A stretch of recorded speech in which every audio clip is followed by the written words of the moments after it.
Hello hello అమ్మా, చెప్పండి. ఎక్కడి నుంచి మాట్లాడుతున్నారు? ఏం చెప్పాలనుకుంటున్నారు? మనతో పాటు పావని నేను గారు చెప్పండి. హైదరాబాద్ బిఎన్బిటికి మాట్లాడుతున్నామ్మా. ఏం చెప్పాలనుకుంటున్నారు చెప్పండి.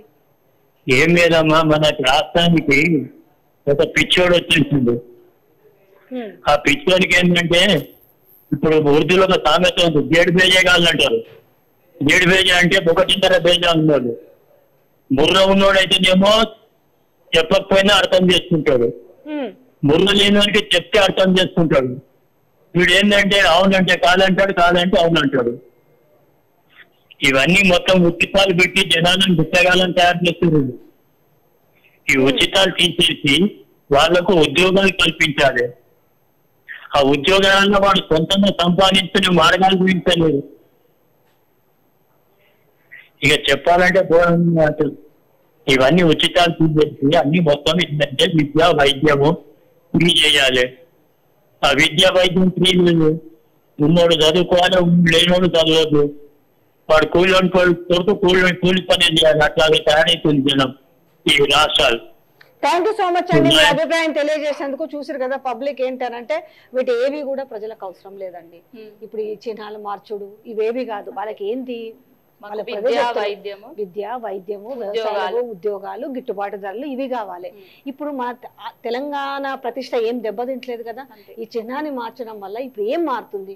తెలంగాణ గుర్తులు చెరిపోవడం ఇదే పని మేడం కాంగ్రెస్ కి చుట్టగానే మేడం. చెప్పండి. అదే ఇప్పుడున్న చిహ్నం బాగలేదా? అందులో నుంచి చార్మినారును ప్లస్ అందులో నుంచి ఏదైతే కళాతోరణం ఉందో కాకతీయ కళాతోరణము దాని గుర్తులు చెరిపివేసి దాని స్థానంలో వేరేవి తీసుకొస్తామని ఒక 2-3 నమూనాలు చేశామని చెప్తున్నారు. ఏం చెప్తారు మీరు ఆ విషయంలో? లేదు మేడం, ఎందుకంటే ఇప్పుడు మనకు తెలంగాణ గవర్నమెంట్ లో కేసీఆర్ అనుకున్నది. అతనికి అధికారం ఇచ్చారు, ప్రజలు డిక్లరేషన్ ఇచ్చారు, అతనికి అధికారం ఇచ్చారు కాబట్టి చేసిండు ఒక సింబల్. దాన్ని మార్చడం ఎందుకు మేడం? దాన్ని మార్చాల్సిన అవసరం లేదు కదా, తెలంగాణ ప్రభుత్వం. అయితే అలా అంటే మరి నెహ్రూ పెట్టారు నేషనల్ ఫ్లాగ్ 4 సింబాలు గుర్తాగండి, అవి కూడా మారుతారా మేడం? అవి కూడా మార్చాలి మేడం అలాంటప్పుడు. అంతే కదా. ఇప్పుడు నిజంగా చెప్పాలంటే దేశంలో కూడా ప్రధానమంత్రులు మారుతున్నప్పుడు మన జాతీయ చిహ్నం కావచ్చు, దాంట్లో 4 సింహాలు ఎందుకున్నాయో, లేకపోతే అసలు సింహాలు ఎందుకున్నాయి, ఫ్లాగ్ ఎందుకు, ఈ ఫ్లాగ్ ఇట్లానే ఎందుకు ఉండాలి, ఫ్లాగ్ అంటే ఇట్లా మార్చుకుంటూ పోతే అది రాష్ట్రం కావచ్చు దేశం కావచ్చు, ఇలా మార్చుకుంటూ పోతే ఏం చెప్పాలనుకుంటున్నాం మనము? భారత పౌరులు రేపు వేరే తరాల వాళ్ళకి ఏం నేర్చుకోవాలి వాళ్ళు గొప్పగా?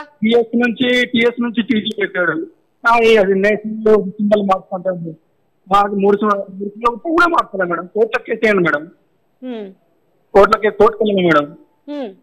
చాలా ఆవేశం వస్తుంది. కామెంట్ రూపంలో తెలియజేయండి, ఒకసారి చూద్దాము. ఎక్కడికి పోయారు మేధావులు? బీజేపీ పార్టీ స్టాండ్ ఏంటి?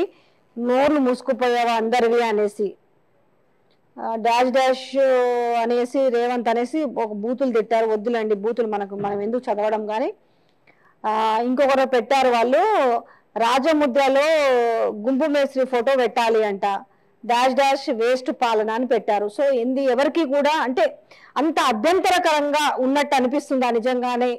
ఈ చిహ్నం అనేది చిహ్నం కావచ్చు, లేకపోతే ఆయన మార్చాల్సిన పాటని కీరవాన్ తోటి ఖచ్చితంగా మ్యూజిక్ చేయించాలా, లేదు తర్వాత నెక్స్ట్ మార్చేది తెలంగాణ తల్లి విగ్రహం